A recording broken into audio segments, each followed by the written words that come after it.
we've also got the problem that the men that do look good, that are high value men, that took care of themselves no matter what their age are, they're dating women 2 decades younger. And if they got this on top of looking good, it's game over. That's what I mean by high value.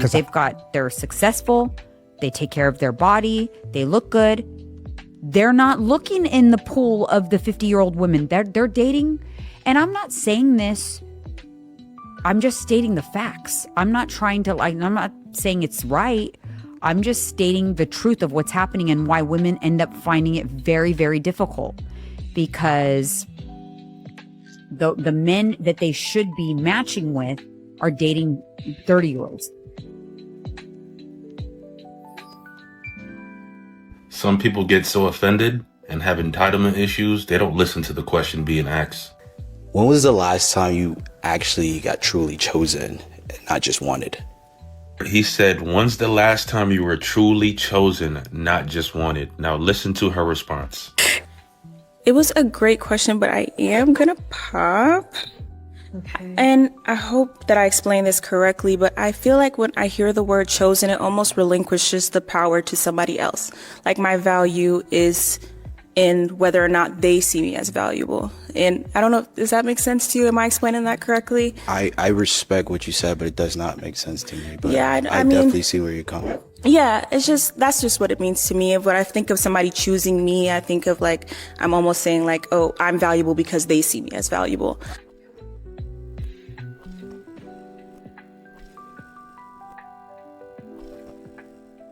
I'm valuable because I know that I'm valuable, so I don't need to be chosen by anyone, and I didn't really like that verb. Now, I was born at night, but not last night. What the are you doing on that show if you don't want to get chosen? Now, I want any ladies to try to explain what the she's talking about. Nobody asked you to be extra and say you lost your value. When is the last time you got truly chosen and not wanted? It's funny because I'm going to get a lot of backlash for what I'm about to say. Listen, that show is predominantly black women. And black women always get on that show and say the most stupidest, illogical. Now, I know a lot of women going to be like, not all black women. I never said all. It's majority. Because y'all want to feel so entitled and feel like you're losing your value when a man is trying to choose you. Remember, the man chooses the wife. Why do y'all want to combat with men, bro? Like, answer the question simply. She felt hurt. She felt triggered. She has a main character syndrome, I swear. And now y'all see why majority of black women are unmarried, the most highest in divorce, a lot of single moms in our community. And then I hope y'all wonder why I say this. And you want to get married. Pack it up. Submission isn't for weak women. Weak women can't submit because they think submission is weakness. The irony is, you think submission is only something you're being asked to do. Meanwhile, your husband, partner submits to you every single day in so many ways. You control access to intimacy, not him. You decide when it happens and when it doesn't. You decide on the decor of the home, what the family eats, the routine, the values, the standard of the entire home. He's living in a world that you designed. That's submission. You want Mexican food, but he wants a steak. Guess what he's eating? Yeah, exactly. You want to spend time with your family for the holiday? He wants to stay home. Guess where he's going?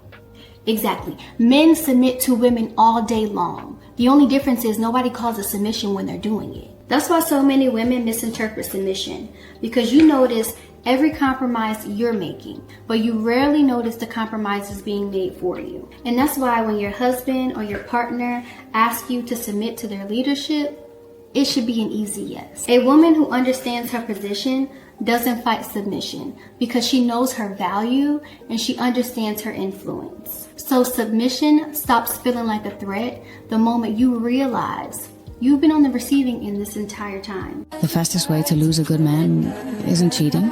It's becoming his biggest source of stress instead of his peace.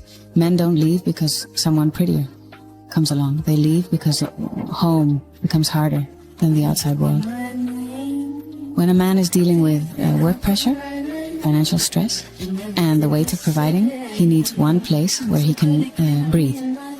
That place should be you. Many women forget this. They compete with their man. Instead of complimenting him, they challenge every decision, question his leadership, and turn conversations into debates. That's not partnership. That's exhausting. A man doesn't need you to be his therapist or his mother. He needs you to be his woman. Soft where the world is hard, warm where everything else is cold, loyal when everyone else is conditional. When a woman makes home a place of strength and peace, when she needs him, desires him, and chooses him daily, a man doesn't even see other women, not because he can't, but because nothing outside competes with what he has at home. Loyalty isn't a promise, it's a reality you create. If your man is distant, ask yourself, are you adding to his peace or his problems?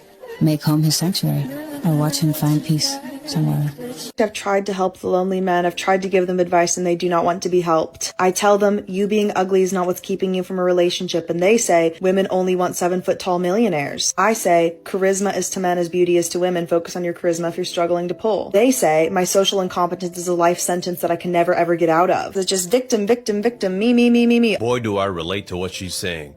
I created this channel to help men, to give them perspectives that they don't typically hear in the red pill manosphere space, and they fight me the entire way. And I don't understand it, and I'm trying to help you. I'm trying to get you the dates and the love that you want, but you want to make excuses. You want to then blame women. You want to blame society. You want to blame feminism, blame women's standards. And even when I point out to you, look at how many normal guys are in relationships, you make the claim that, well, those women are just settling anyway. They're not happy. They're just settling. It sounds like you can't be helped. And the phrase, you can lead a horse to water, but you can't make him drink, comes to mind. I can't make you want to get the life that you want. If complaining about it on the internet is getting you closer, then by all means continue to leave hateful comments. But if you really want to understand what it's going to take for you to attract somebody in your life, then maybe you should really listen to the people that are trying to help you, like me, like that woman, the people that are not in the toxic manosphere women hating space. If you can listen to people outside of those spaces, I promise you're going to have a better chance of attracting the kind of person you want. I help men of all types, ages, life stages find women in their life and meet women in their life. And I help them develop the self-respect it takes to get there. Once you develop self-respect, you'll stop blaming people for anything in your life and you will only focus on what it is you can control. I know what it's like to want to help men and then to be told that all I'm doing is creating content that shows hate for men. I have such a love for men, and that is why I'm doing what I do. And that's why I continue to do it. You have been misguided, and I'm trying to put you back on the right path.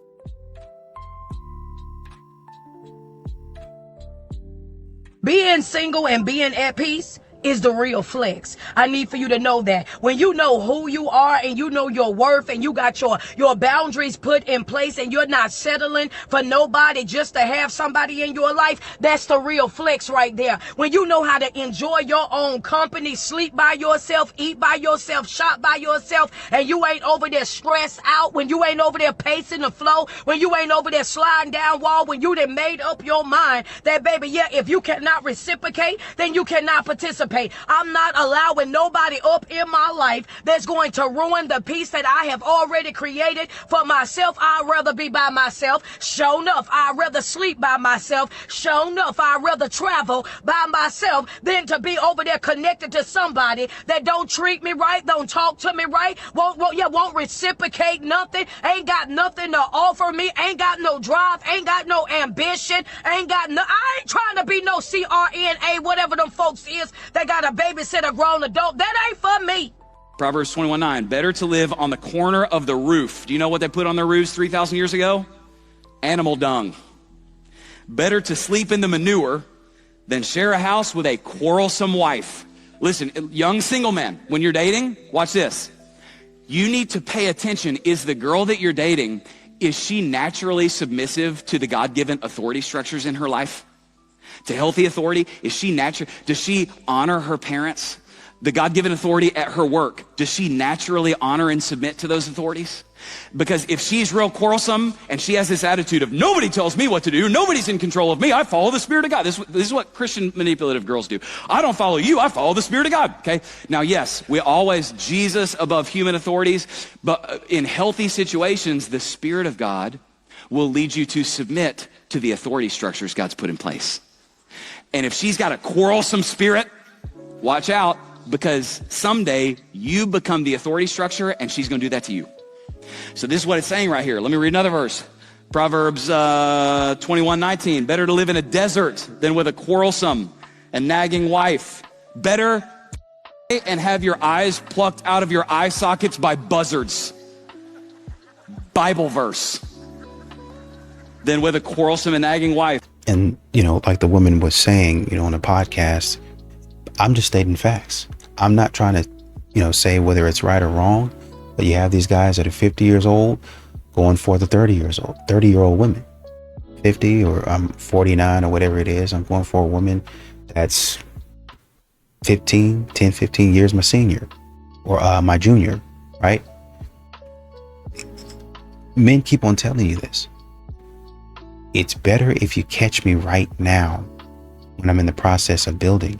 And you know, if you want to, you can, but I'm not even telling you, you have to catch the man in his very beginning stages. There's plenty of time for you to jump on board. Plenty of time. When the man, for the average man, because not everybody goes up super fast, right? For the average man, he's going to get a little bit and you're like, oh, he's doing a little bit. And that's when you would get on the train. You might not get on the train. We said, I'm just starting out doing X, Y, and Z. Okay, come back and talk to me in a couple years. You're not really ready. Right. But then if he does, he says, hey, I'm ready. I'm doing X, Y, and Z. You said to come back in a couple years. I did it in about a year and a half. Are you with anybody? Can I take you out? Well, no, I'm not. But then y'all go out and you find he actually did what you told him to do. And then, okay, give him a shot. You don't. Oh man, you still not ready. You have this, and this. And modern women keep on moving the goalpost. And then okay, well, you know, I need a man that does this, and this. The man goes and does that. But this time when he goes and does it and he's, I'll say about 85, 90% of the way there to his goal and his destination and the stuff that you wanted, he does not return to you this time and ask you, are you ready? Can I take you out? Are you single? You are still single. Number one, you've been out there messing around with Chad and Tyrone. Number two, he asked, he gave you, he said, hey, get in on the ground floor, but get in now. Come on. I came to you with the second round, get in now. And you didn't want to do that. So now you don't have the option. He's going to go find somebody else. And you should have been there.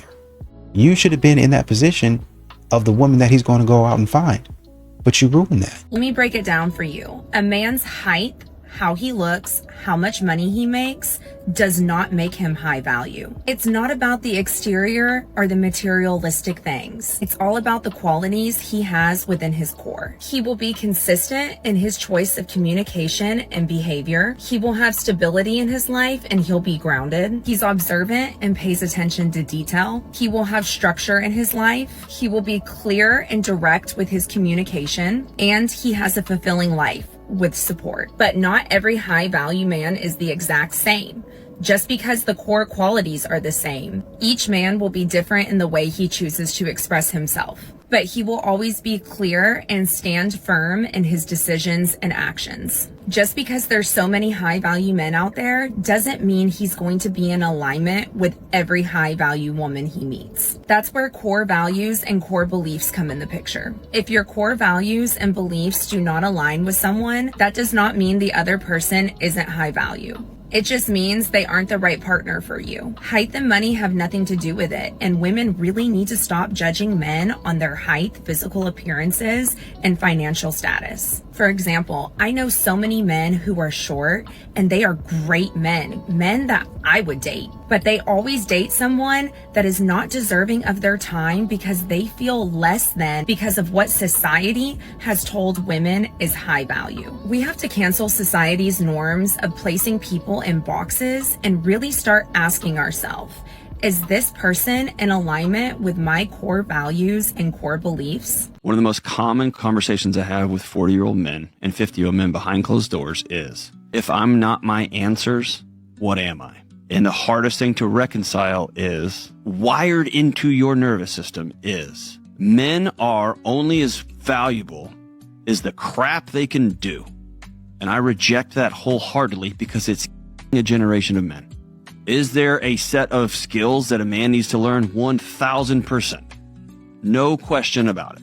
And does a man have more value than just the tasks he can check off a list? Yes. This is man-hating at its finest. Women don't need men anymore. And not like, well, we don't need men in the world. Like, no, women can survive on their own without men. Like, they don't need their dad. They don't need their husband. They don't need a male in their life to sign things, to get them money, to get them banks, to give them access to properties and housing. They can do that on their own now. And this is exactly why we have a society that we do. It's not that we don't want to date men. It's that the men and the options we're realizing aren't that great. I love when she says that women no longer need men for like to sign to own a home, to sign paperwork, to get properties. Honey, who built the properties? Who built the houses? Women no longer need men to do. I love that. I love that because they don't take a second to think about the entire infrastructure in which they live and the entire protection that they have, all the way up to military protection. It's all male-led. I might go on a little crusade here, so you can like this or not like this. Females specifically have way too high of standards today in general, in the things that are unchangeable. And then I think they have too low of standards on the things that are changeable. They've actually done crazy research on this, where like they've gone to thousands and thousands of women in kind of dating prime age and kind of said, hey, what are you looking for in a guy? They'll go, income level, what do you think? Height, what do you think? Attraction level out of 10. I'll have all these things. They'll go down the list. Then they added all that data together. And in general, when you actually then take the data of these, you want a man that is 6 foot tall, that makes $150,000, that is only 23, so like how's he, that does this, and this. And then you divide the country, we have 350 million people in the country. You take out the kids, you take out the women, it's something like, 100 million plus men. Then you take out all the people that don't fit that category. And it's like, there's like 7 men in the nation that you could get married to based on what you just answered. And they're already married. Exactly. And exactly. What is crazy is I think just sometimes we have to be honest of how much our culture has created an illusion of like false standards and choice. I think there's so much pressure in dating culture, and I think a lot of people are really overwhelmed because it's so easy to buy the lie in the back of our head while we're dating that, well, there's just probably someone a little bit better out there still. And so it sounds so unromantic, but it's like, ladies, just be fine marrying a 6. This guy says if short men couldn't attract a mate, then they wouldn't exist today. Sounds logical, right? Not really. And here's why.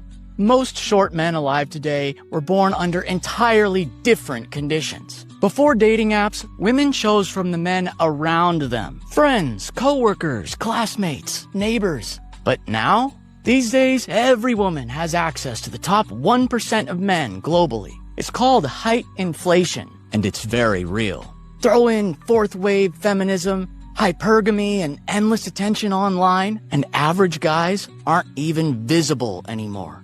Today, 63% of men under 30 are single, up from 50% just 6 years ago in 2019. And most of them, they're not reproducing. So yeah, short men used to reproduce. That doesn't mean they still can. The rules have changed, and the game is rigged. Mark my words, this is the most sincere message that you will ever hear from me. I'm hanging up my jersey, my cleats, and my controller, and anything else that could be used to get back on the scene. I am not dating no more.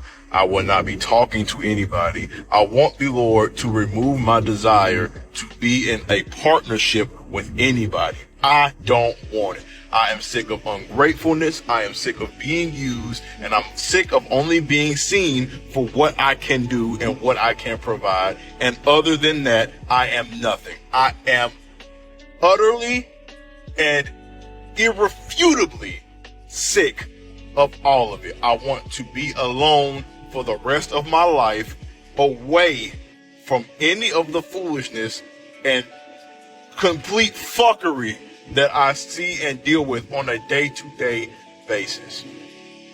Thank you. I want to be honest. The reason why the older people stayed around for much longer in longer relationships was simple. They didn't have the internet. Yeah. They couldn't travel the world. Hey, Uncle Joe had a whole nother family across the water And that might have been a 20-minute ride. And Mabel ain't know. Right. Mabel ain't know he was kicking it like that. He had a whole nother family. Hey, your half brother look a lot different from you, but y'all got a lot of similarities, and she just ain't know. But a lot of this stuff about we champion the older relationships a lot, which I do too, because at the end of the day, they stayed together, but they had to go through and they stayed together, that they talked about, or she knew, or he knew what was going on, but they couldn't say nothing, because at the end of the day, not only was this my person, you the best looking person in this town. Like, hey, I'm not settling for nobody else. You was the person I wanted, and now I'm here. And I ain't finna lose nothing, because a relationship means something to me. Just because it don't mean nothing to you doesn't mean a relationship don't mean nothing to me. You decided to give dating a chance, and now you gotta sacrifice your me time for a 2-hour phone call. And it really be hitting you like, dang, being single made you realize how selfish you are when it comes to your realization time. Because what you mean I gotta pause my show, get out of my comfortable position, and actually talk for hours? Like, I like you, I do, but I also like my peace, I like my snacks, and my silence. And that's how you know when you've been single for a while. When you really start enjoying it, like not in a lonely way, this is actually kind of perfect type of way. You got your routine, you got your space, your time exactly how you want it. It's no checking in, no long explanations, no unexpected emotional labor at 10 p.m. when you're already mentally clocked out for the day. I'm telling you, sometimes dating start feeling like an interruption. And it's not even that you don't want love, because of course you do. It's just, does love come with a call me for 15 minutes and let me go back to my show option? Because 2 hours every day, good morning texts, like, yeah, you might like them. You might want to be with them at some point. But you love your me time a little bit more than anything else right now. Here's a hot take. The most capable woman you will ever date is a single mom. And I want to tell you why. She has wisdom that only comes with having been through something hard and choosing to keep going anyway. She knows exactly who she is and what she wants, because she has had to figure out both of these things on her own. She takes care of herself because nobody else is going to do it for her. She's not sitting around waiting to be rescued. She's building something. And if you get to be a part of her life, it is because she chose you, not because she needed you.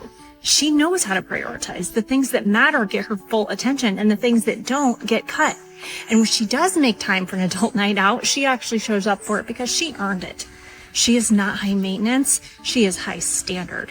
There is a difference. What are two possible reasons why single people, especially those above 30, are becoming uninterested in marriage? There are two reasons. One, the older you become, the more wise you become. The more you know your rights, especially with the numerous heartbreaks and experience you've gathered. You become self-aware of who you are, and at some point, you don't want to settle for less.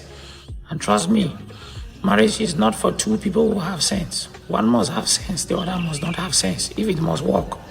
Two, there are a lot of rubbish marriages around single people. They see how their friends and relatives are suffering. They don't want to suffer that kind of suffering.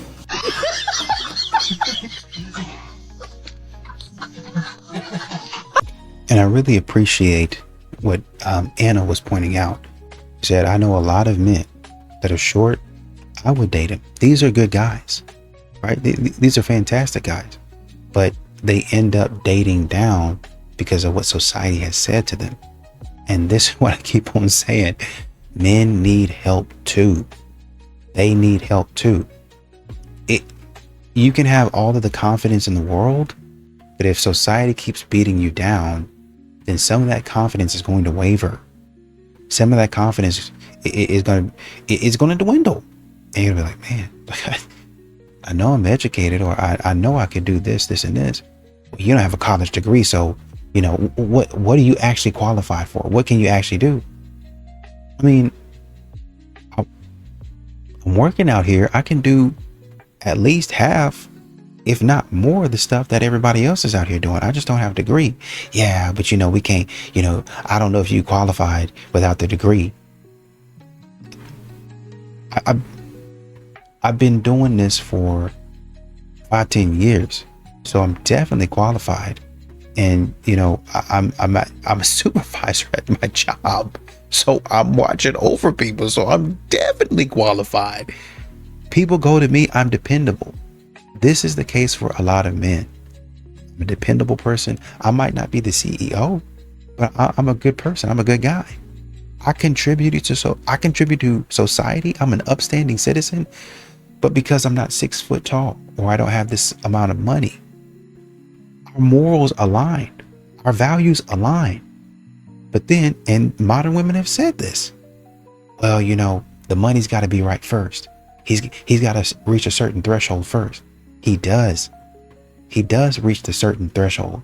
It's just that he doesn't make 200K or he's not 6'1".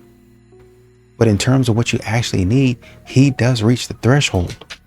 You're surface level and you're shallow. Guys are too scared to approach you in person. Boys, come here. Come here. So when was the last time you approached a girl in person? Right now. No, I had to holler at you. See? It's exactly All right, what I I'm guess talking not about. right now. I don't know, like a week or two ago. How often do you approach girls? Not often. Not often. Why don't you? I don't want to like be disrespectful, you know. Well, why would it be disrespectful to approach a girl on the street? Like, what's the reason for me approaching you? Well, if you were interested and you like wanted to start a conversation. I don't know. I don't want to come off as like creepy or like imposing. You know, I want to be respectful. So, what would be the correct way to approach a girl, either on the street or in a daytime setting, without being creepy? You could say, I really like your coat. Or I could say, hey, But you would cool keep kid. walking. If I said I really like your coat, you would just keep walking. Don't know until you try.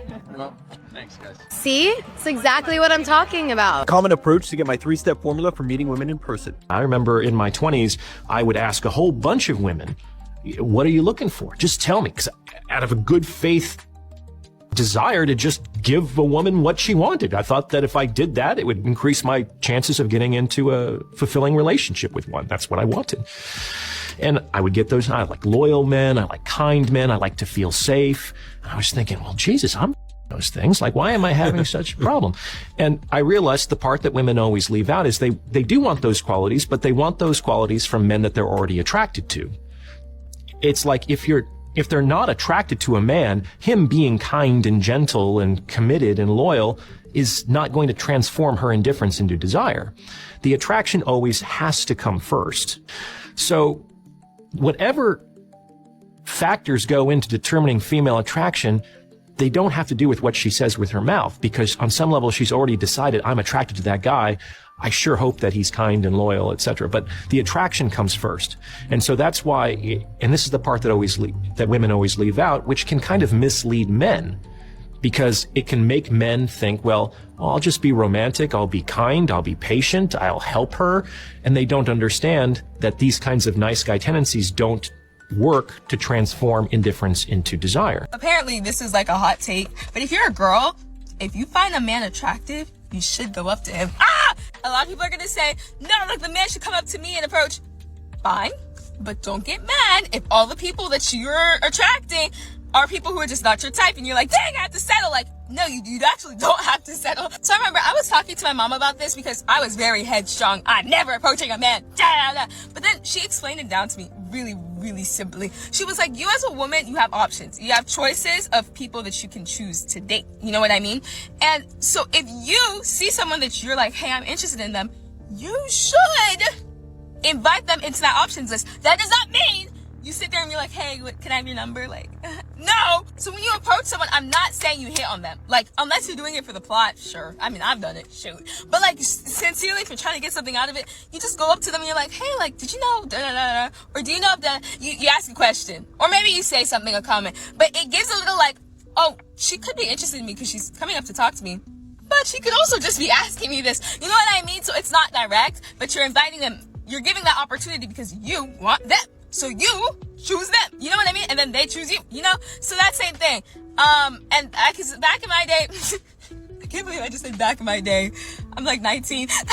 But truly, guys, you would be so surprised at the people who are actually attracted to you. That you thought like didn't have any interest in you or whatever, the moment you speak to them. I have had so many situations where I have literally just gone up to a guy I was like, oh, he's kind of cute. I just say something, then he drags the conversation, drags it out. And I'm like, oh. And then turns out he was interested in me later. Mind you, when I first come to the function, all I see is this from him. I don't even see him. Like, you know what I mean? I would have not known. And so it's chances like that. And you know what? It's not you hitting on them. It's just you opening up the floor because you get to pick. Men are born protectors. They do a lot of things that even we don't even realize that they're doing. My husband and I just went to a Detroit Lions game, and we stopped at a rest area. He got done before me, and I walked out of the bathroom and he was sitting there waiting for me. And I wouldn't think anything of it until I started thinking about this, and men are born protectors. He waited for me because it was dark. He opened the door. I went up first. I see his eyes scan the parking lot. Men are born protectors, and they want to protect you, even from things that you're not even paying attention to. Like, you could be downtown somewhere. There'd be a group of people in the distance that look a little sketchy. And without even notifying you that that's how he feels, he'll say, let's go look at this store. He's avoiding conflict. He's protecting you. Protecting you from something that you might not even realize. And it doesn't necessarily have to be protecting you from things like that. Sometimes you open your glove box, there's a phone charger in there, an extra one. He might have bought it. He might have taken your car to fill it up while you were taking a nap, so you didn't have to get gas the next day. Men are born protectors. And a lot of women don't pay attention to these things. There are a lot of men that do these things, and it's just a natural thing. So pay attention. Your man might be doing things like this, and it's second nature, because, that's just who your man is. Don't blame black people for this. Why we gotta keep saving folks? And black men have been emasculated in the Democratic Party. That's real. They don't see themselves, because to lift up black women is beautiful. We should, but not at the expense of black men. We have achieved what we have achieved so far in this country because we are together. And we can't pick up other people's bad habits. Now, white women may be able to lead a white man by the side of the road. Sisters can't do that. And the way that in this politics, the way the Democratic Party, the mothers of the movement, and black women delivered and black women saved, black men do not vote much differently than black women. So don't do that.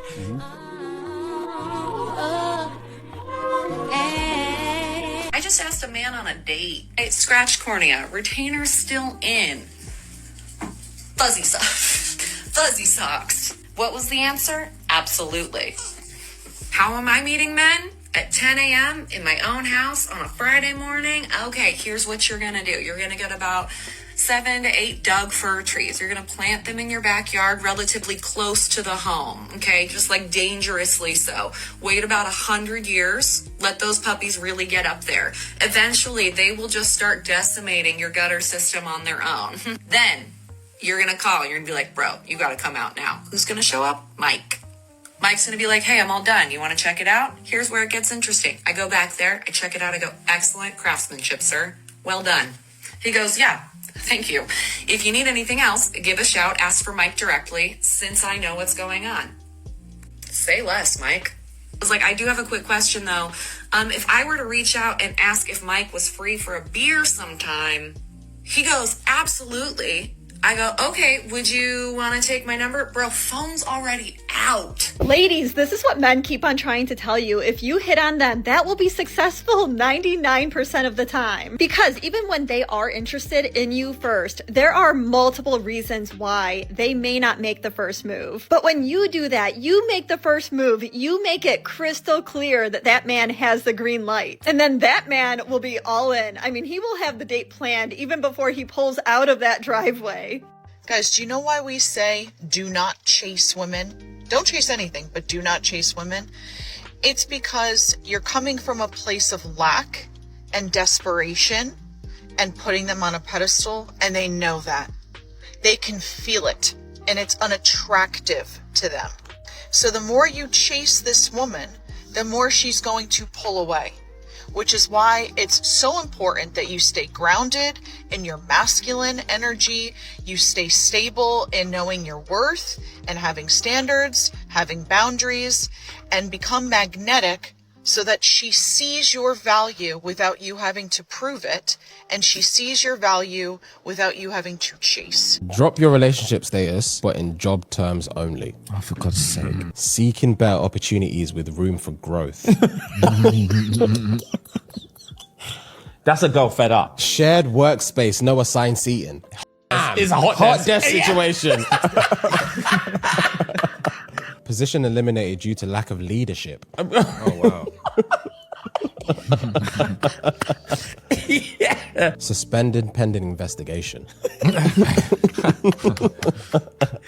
That's the scariest job status I could ever be in. Just fire me.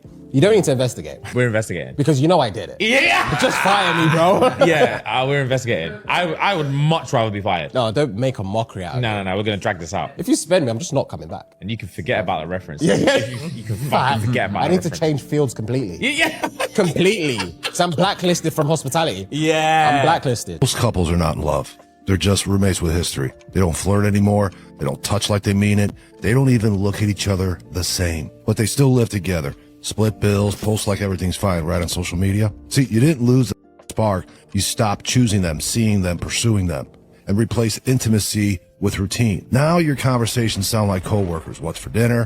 Did you pay that? Don't forget about tomorrow. That's not a relationship. We call that a management system. Meanwhile, you're sitting there scrolling more than you're connecting, laughing with strangers, silent at home. You don't have a passion problem, all right? You have unspoken resentment, lack of effort, and zero intentional connection. Real love doesn't randomly, okay? And if you're not dating your partner anymore, I'm going to tell you what, don't be surprised when a relationship feels.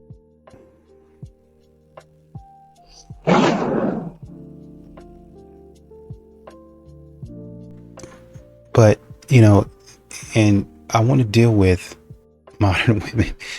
Modern women, they don't have any answers. They never have a game plan. That's the problem. They never have a game plan. I think there was a street interview going on, and the man called over a couple of dudes. They said, "Why aren't you approaching women?" There's a woman standing right there, right beside him. The interviewer just said, "Well, men don't approach anymore." He said, "Okay, well, let's see why." He calls the man over, and the man was like, "Well, I don't want to be creepy. I maybe approached a woman maybe a week ago, but I want to be respectful to them." Surprise, surprise. That's what most men say. That's how most men feel. Well, I don't want to be considered a creep. And I want to be respectful. And so the interviewer turns back to the woman and says, "So in the daytime, what would be the most effective way to approach?" And the woman that was standing there, she says, "Well, you can walk up to her and say, 'Your coat is nice.'" And the guy responded and said, "Yeah, if I said that, you'd keep walking." And then the woman said, "Well, you don't know until you try." That's not good enough anymore. That's not good enough anymore. This is what I'm saying. They want men to continue. Just try it and see if it works. Just do it and see if it works. I can try other things. I can go other places and try. You know what I'm saying? And this is what I'm saying. That these modern women are saying, "Well, you never know until you try." Exactly. But I have tried, though. I have tried. And I don't want to be coming off as creepy for a lot of these women over here.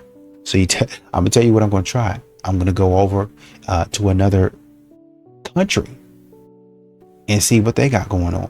"Oh, where you going on?" And now it's, "Oh, well, you out here and you just want to control these women, and you want to manipulate them, and you're holding a green card or a visa over their head." Interesting. So now when I move away and decide to approach somebody that's overseas, then I'm manipulating them because I'm not approaching you, because I'm not taking you out to dinner.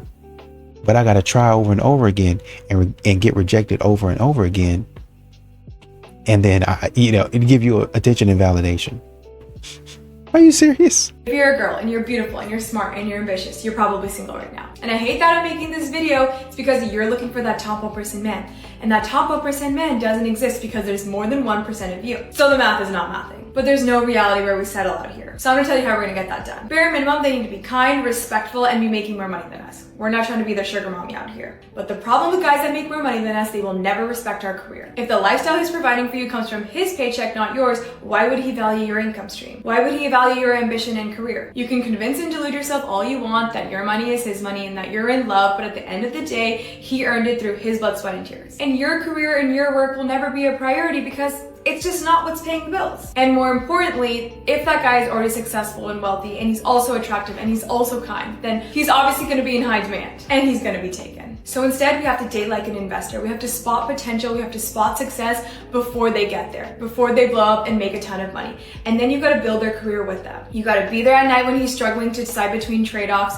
You need to be his personal advisor at the dinner table when he's talking through his different business ideas. You need to be there encouraging him when he doubts himself. And most importantly, the type of girl that can actually do that well is the type of girl that's building their own career and building their own empire for themselves as well. And a guy's potential that you spot that doesn't exist in the 1% already is going to be yours through and through. He's going to be so loyal literally till the end of day because he knows that he wasn't able to do any of it without you. And that's a level of respect and loyalty that ambitious women need to be successful, to never have to sacrifice their career, to never have to be a sugar mommy, and to secure a high value man that's going to provide the world for them. It's grown men on here shooting their shot, and if you don't reply back on time, they will unsend their message. Like, boy, if you're gonna say something, say with your chest. Mean it.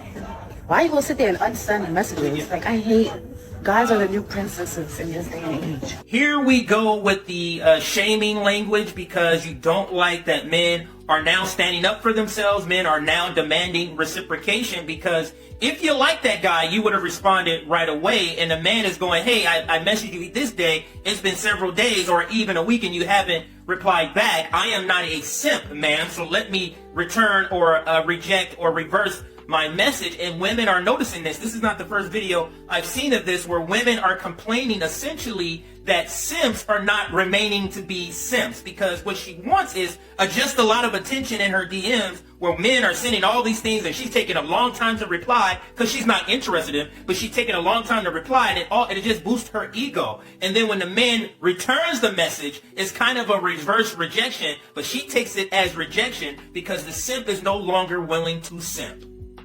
I am so tired of being single. It's been basically 3 years. And at this point, I truly feel like I don't even remember what being in a relationship feels like. And I know that sounds so dramatic, but I am so used to being by myself that I can't even imagine having a person that is just always there. And every time I complain about being single, are you on the apps? Yeah, I'm on the apps and it's a hellscape.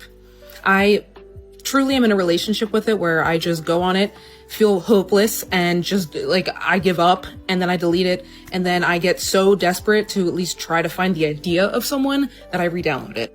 I'm literally 30 years old and I'm getting swiped right on by men that are either of my age or older that have intimacy without commitment as their relationship preference. I genuinely feel hopeless and I don't really care how pathetic that sounds. I give up. I haven't been looking. Everyone says, well, you shouldn't look. I haven't been looking at all. I took a break from dating for a reason. And now I'm just stuck in a drought, it seems. And I am feeling really just lost. I don't know what to do anymore. And I hate this generation. There's a saying that if a woman doesn't love money, she's gonna make her man broke. And there's two ways to look at it. From some women's perspective, if she loves money, meaning, oh, I do love money, I want my man to have money, that's what I mean by I love money. No, that's the woman that doesn't like money. She's just greedy. She's just greedy, and she's gonna make her man broke because she don't understand what hard work is. Okay, all she gonna do is, you don't give me time, here's no time, all you do is work. Of course he has to work, he's trying to get money.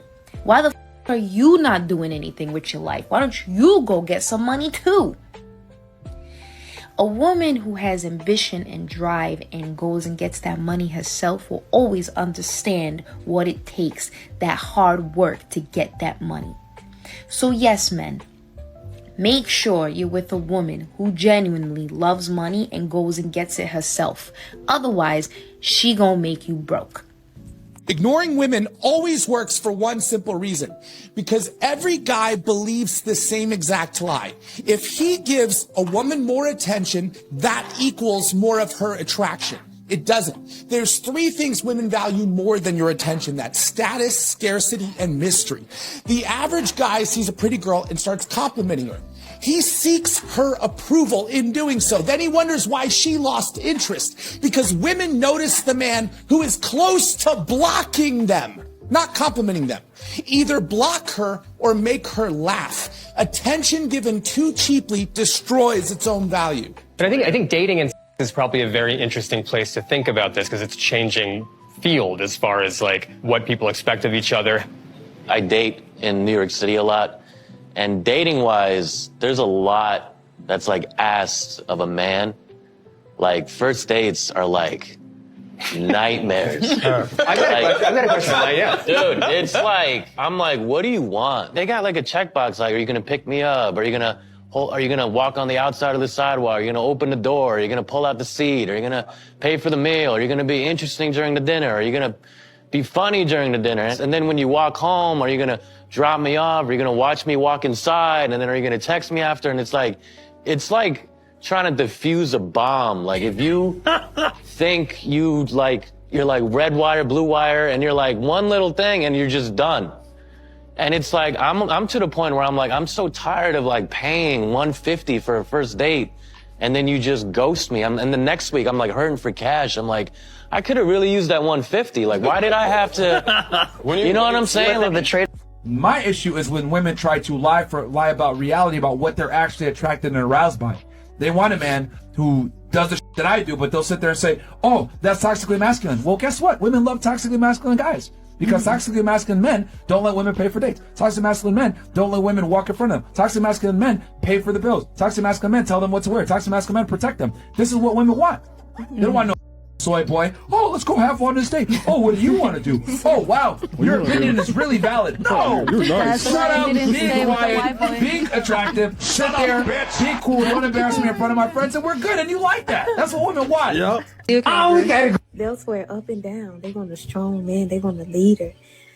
They want a logical man. But when that logic contradicts with their feelings, or until that logic exposes that they're wrong, then suddenly you're negative, you're toxic, you just don't get it. No, we get it. You just don't like to be called out. Some women can't understand logic when they don't agree. And that's what it is, man. They don't want to be held accountable. They don't want you saying nothing to them. And when you bring up facts, they're going to try to gaslight you some type of way. Call you narcissistic and all kind of weird like that, man. Again, that's why you need to take your time in the beginning and vet these hoes. I mean, these chicks. And if they start talking funky and you know, seem like you're attacking them and you're just asking questions, you gotta skedaddle. The average dude wants to behave like a pimp. The word simp, I ain't no simp, that come from the pimp game. Simp mean a sucker impersonating a Mac or a pimp. Simp come from the pimp world. So any dude that's using this terminology that I ain't no simp, what you're trying to do is emulate the behavior of a pimp by trying to extract as much value out of a woman for as little investment as possible. And this is what men pride. They don't want to give women anything. They want to use up women as much as they possibly can. And once a woman ain't got nothing else to use her for, they want to throw her to the side and get another one. All the time you hear, you ever seen an old? Ain't no old hoes. It's just old pimps. Because guess what? When you look at old hoes, the life done been sucked out of them. The most prettiest, beautiful women. Many of them. Men have put a baby in them, but they made a wife out of them. And I go to the high value men. Have put babies in them, but ain't made a wife out of them. Because those women are choosing the value in them, and those men are choosing the low functionality in her. So that's a match made in heaven for them. Even though the fairy tale ends at some point. And everybody goes back to the drawing board and comes into my session and says, I'm beautiful, I'm successful, I can have any man I want. I'm lonely as and I'm afraid that I'm gonna die alone. Yeah. But you have a child. You've been married to this A-list big NBA player. And the relationship is now over. And you feel like you won't be alone because you never learned to choose anything of substance. So you were hollow the whole time. So you're not afraid of being alone physically. You're afraid of being alone emotionally because you've been alone this whole time. So you don't even have a relationship with yourself. Anyway. So who you really don't want to be with is you. And these women are talking about getting in on the ground floor. The man shows potential. Get in on the ground floor. You be his advisor. Essentially what she was saying was help him out. If he needs some sort of direction, if he wants to talk to you about some stuff, be there to talk to him. But the problem is these modern women are missing the opportunities. They're standing at the finish line once again, waiting for the winners to come through. And by that time, the winners already have somebody. And if they don't have anybody, they don't have to pick you. They haven't chosen by choice. They haven't picked by choice.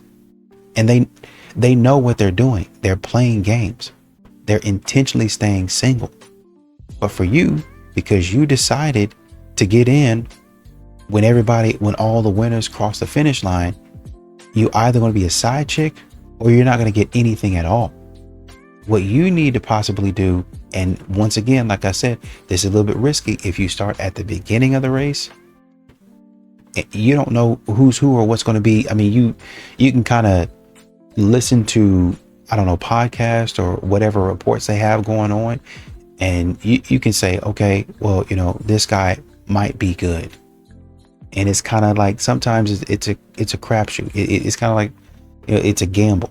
I don't know if this guy is going to turn out the way he needs to. I don't know if it's going to be a bust. And I understand that. I get that. Right. So she's saying you need to be looking and you need to be tracking and you need to be observing these guys. You need to be vetting these guys to see, okay, which one is doing good, which one is good, but he's kind of faltering. He's going in the wrong direction. And then the guys, maybe halfway through the race, maybe, I don't know, 30-40% of the race, you have to make an investment. You have to come in and say, okay, let me jump in and see if I can help. By the time he gets up there, because you're helping, now you have a winner. And so he's already got somebody on his side when he crosses the finish line. And maybe he's not in the top 5, but like I said, he's in the top 10. Maybe he's not in the top 10. Maybe he's in the top 25. But next year, with your help, could be top 10. Or next race. We have another race coming up at the end of the year. We did a marathon, I don't know, in January, and we have another one coming up at the end of the year in December he wants to run. So we got a lot of time in between now and then to see what we can do. And you get out there and you run with him. Whatever he needs to do, I got your meals, don't worry about it. Well, he can do that. I understand that, but you can do it too. That's what I'm saying. You got to start helping. You got to start investing. But modern women don't want to do that.